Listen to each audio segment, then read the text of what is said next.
안녕하세요, 섭입니다. 잠깐 시간이 난 김에 업사이클링, 리폼과 관련된 소소한 이야기를 해볼까 합니다.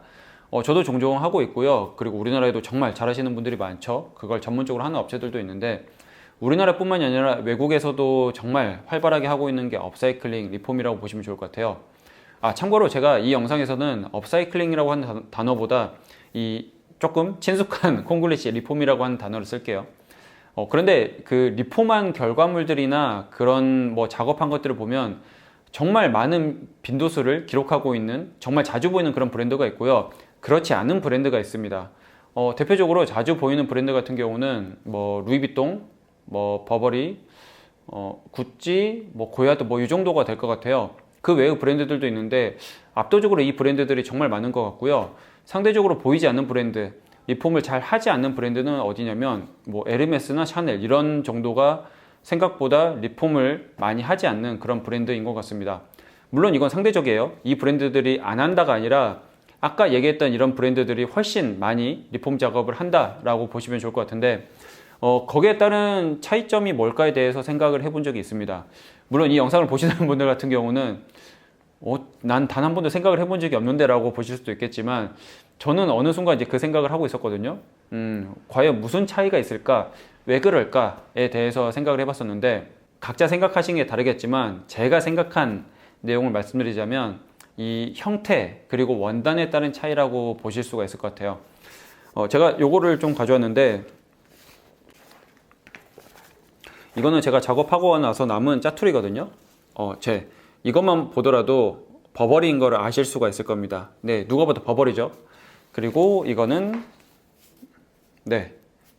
구찌입니다. 네, 누가 봐도 구찌라는 걸 아실 수가 있을 거예요. 그리고 이것도 루이비통이라는 걸 아실 수가 있을 겁니다. 즉 원단 하나만 보고도 그 브랜드가 어느 브랜드인지 아실 수가 있을 거예요. 이제 아까 얘기했던 리폼이 자주 이뤄지는 그런 경우들. 그런데 예를 들어서 이걸 보고 에르메스가 생각이 나시나요? 이 원단만 보고도? 어느 누구도 그렇게 생각한 적이 없을 겁니다. 네, 제일 큰 차이점이 이겁니다. 어떤 가방을 봤을 때 그 브랜드나 그런 것들이 이제 연상이 되게끔 하는 그런 요소들이 있을 거예요. 그게 형태인 경우도 있고요. 아니면 그 브랜드의 장식인 경우도 있고 아니면 원단, 패턴인 경우도 있습니다. 그런데 아까 얘기했던 것처럼 이 그 원단의 패턴이 그 브랜드를 이렇게 드러내주는 그런 경우들은 리폼을 해도 그 메리트가 생각보다 많아요. 네. 하지만 그 가방의 형태를 가지고 그 브랜드를 표현하는 그런 경우에는 그 형태가 바뀌는 리폼 같은 경우는 잘 하지 않는 편입니다. 아까 얘기했듯이 뭐 이런 가죽으로 해가지고 원래 있던 캘리백이 있었어요. 네. 그것을 뜯어서 다른 가방으로 만들어 버리면 그거는 에르메스에 대한 그런 뉘앙스가 별로 나오진 않잖아요. 왜냐면 리폼을 이렇게 의뢰하시는 그런 경우들, 그런 이제 뭐 고객이라고 할 수가 있죠. 그런 분들 같은 경우는 어찌됐든 내가 가지고 있던 이 브랜드의 아이덴티티가 그대로 유지가 됐으면 좋겠다라고 생각을 하시는 편이거든요. 그렇기 때문에 아까 얘기했던 것처럼 형태에서 그 브랜드 아이덴티티가 나오는 그런 경우는 뜯지 않는 겁니다. 그것을 뜯어서 다른 모양으로 만들어 버리면 그 브랜드가 연상이 되지 않으니까. 그런데 지금 이런 것 같은 경우는 이걸 가지고 조그마한 거 뭔가를 만들어도 그 브랜드가 연상이 되잖아요. 어찌됐든 내가 가지고 있었고 그것을 뜯어서 만들었을 때 이 브랜드가 뭔가 연상이 됐으면 좋겠다라고 다들 생각을 하시니까.